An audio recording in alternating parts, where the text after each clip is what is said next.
샬롬, 잘 주무셨습니까? 수요일 아침입니다. 한 주간의 정점이네요. 오늘도 하나님과의 교제가 정점을 이룬 날 되기를 간절히 소망합니다. 수요일 아침 창세기 17장 15절에서 27절의 말씀을 제가 읽겠습니다. 하나님이 또 아브라함에게 이르시되 내 아내 사레는 이름을 사레라 하지 말고 사라라 하라. 내가 그에게 복을 주어 그가 내게 아들을 낳아주게 하며 내가 그에게 복을 주어 그를 여러 민족의 어머니가 되게 하리니 민족의 여러 왕이 그에게서 나리라. 아브라함이 엎드려 웃으며 마음속으로 이르되 100세 된 사람이 어찌 자식을 낳을까? 사라는 90세니 어찌 출산하리요? 하고 아브라함이 이에 하나님께 아뢰되 이스마엘이나 하나님 앞에 살기를 원하나이다. 하나님이 이르시되 아니라 내 아내 사라가 내게 아들을 낳으리니 너는 그 이름을 이삭이라 하라. 내가 그와 내 언약을 세우리니 그의 후손에게 영원한 언약이 되리라. 이스마엘에 대하여는 내가 내 말을 들었나니 내가 그에게 복을 주어 그를 매우 크게 생육하고 번성하게 할지라. 그가 12두령을 낳으리니 내가 그를 큰 나라가 되게 하려니와 내 언약은 내가 내년 이 시기에 사라가 내게 낳을 이삭과 세우리라. 하나님이 아브라함과 말씀을 마치시고 그를 떠나 올라가셨더라. 이에 아브라함이 하나님이 자기에게 말씀하신 대로 이날에 그 아들 이스마엘과 집에서 태어난 모든 자와 돈으로 산 모든 자 곧 아브라함의 집 사람 중 모든 남자를 데려다가 그의 표피를 베었으니 아브라함이 그의 포피를 벤 때는 99세였고 그의 아들 이스마엘이 그의 포피를 벤 때는 13세였더라. 그날에 아브라함과 그 아들 이스마엘이 할례를 받았고 그 집의 모든 남자 곧 집에서 태어난 자와 돈으로 이방 사람에게서 사온 자가 다 그와 함께 할례를 받았더라. 아멘. 어제에 이어서 오늘도 할례에 대한 이야기 그리고 사라가 사라가 된 이야기를 오늘 말씀을 통해서 보았습니다. 하나님의 약속은 아브라함에게 주어졌습니다.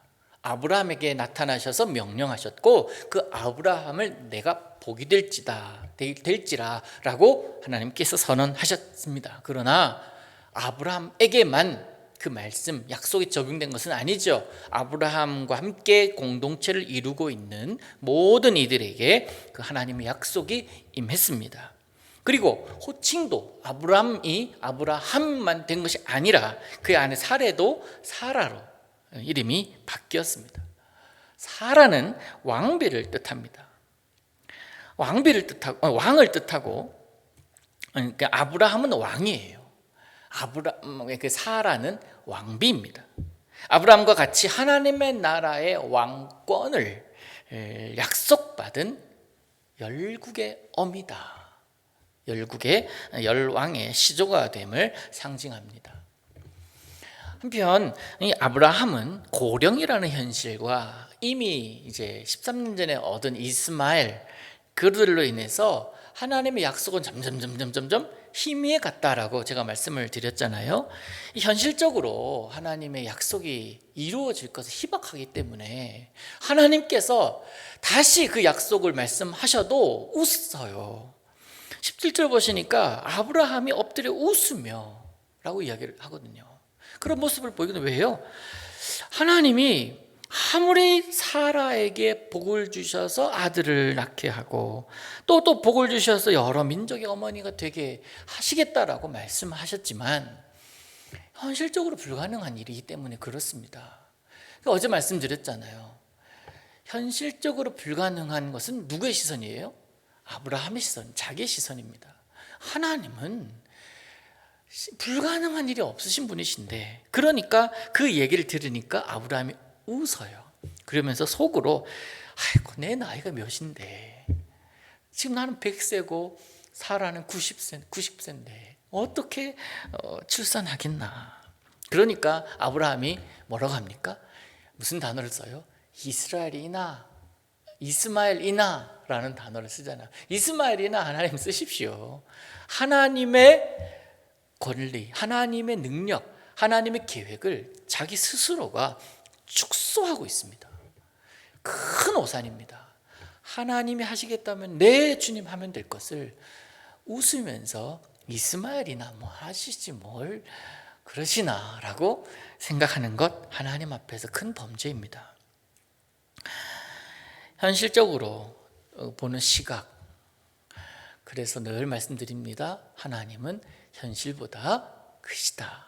오늘도 여러분 생각보다 크시고 여러분이 만나는 상황보다 크시고 우리가 경험하는 현실보다 크신 하나님이심을 여러분 경험하기를 우리 주님 이름으로 축복합니다.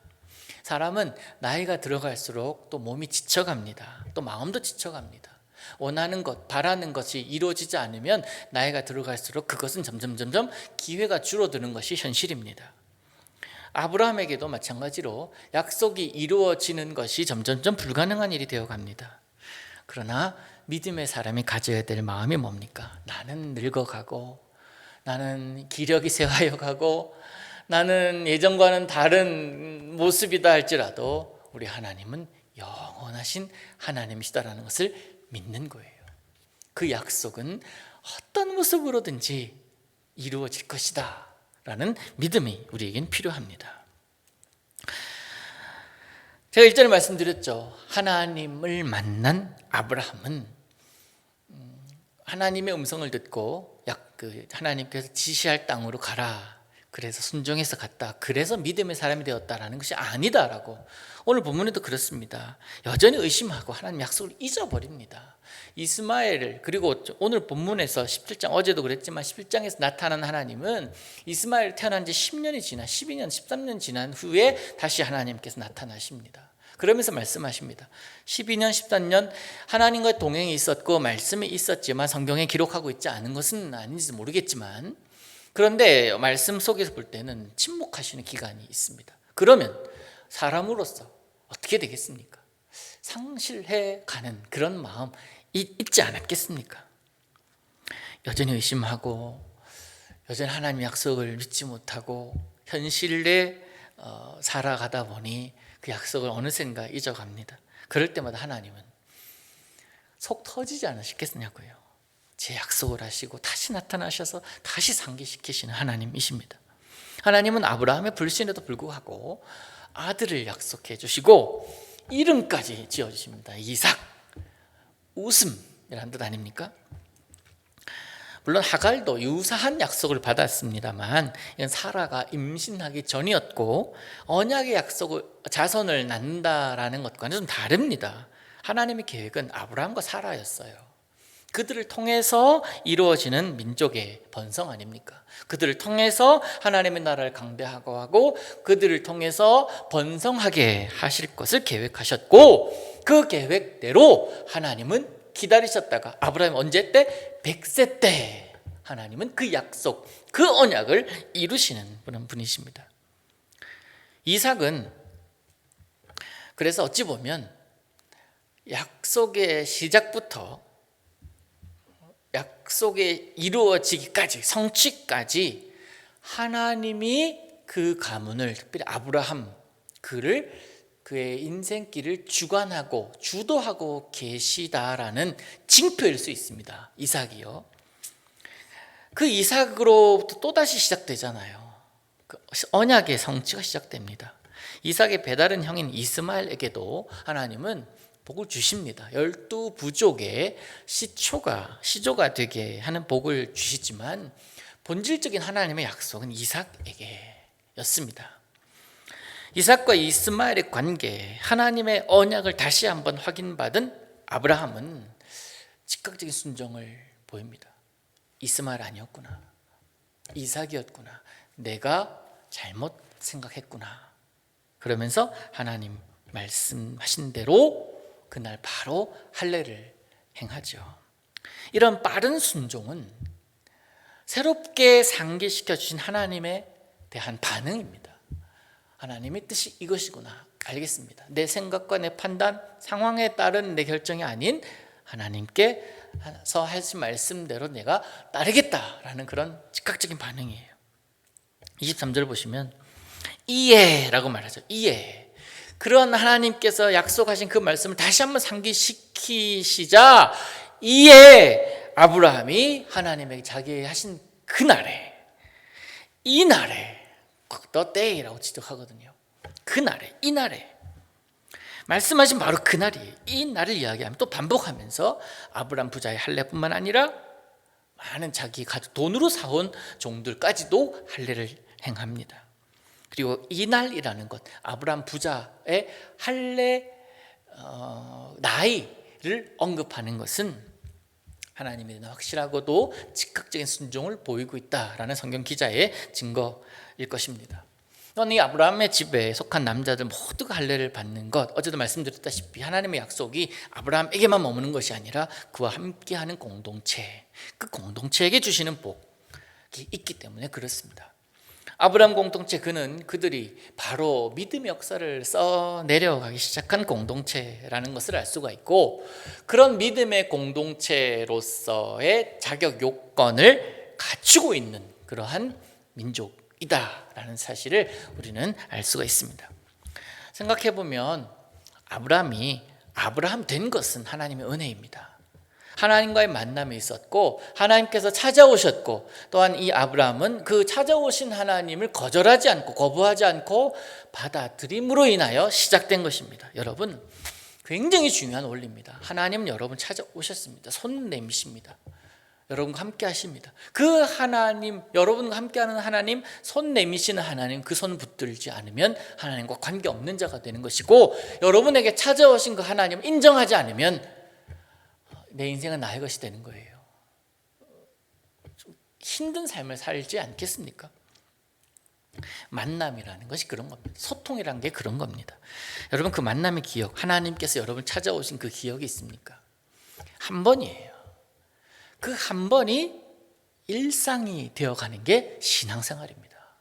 하나님이 우리 찾아오셨습니다. 만나주셨습니다. 인격적인 만남 이후로 그대로 살아가는 삶, 그것이 바로 신앙생활 아닙니까?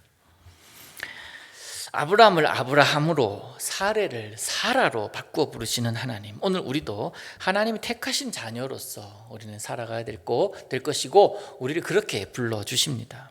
약속을 믿고 순종한 아브라함처럼 오직 하나님 한 분 바라보고 하나님의 말씀에 그날에 그때에 순종하였던 아브라함처럼 즉각적인 순종, 네 주님, 속으로 웃고 속으로 이스마엘이나 누구누구나 저 사람이나 이것이 아니라 내게 주신 말씀이니 네 주님 하면서 받아들이고 그 말씀을 즉각적으로 순종하였을 때 얻는 복이 무엇인지를 오늘도 경험하시는 여러분 될 수 있기를 우리 예수님의 이름으로 축복합니다. 기도합니다. 하늘에 계신 우리 아버지여, 이름이 거룩히 여김을 받으시오며 나라에 임하옵시며 뜻이 하늘에서 이룬 것 같이 땅에서도 이루어지이다. 오늘날 우리에게 일용할 양식을 주옵시고 우리가 우리에게 죄 지은 자를 사하여 준 것 같이 우리 죄를 사하여 주옵시고 우리를 시험에 들게 하지 마옵시고 다만 악에서 구하옵소서. 대개 나라와 권세와 영광이 아버지께 영원히 있사옵나이다. 아멘.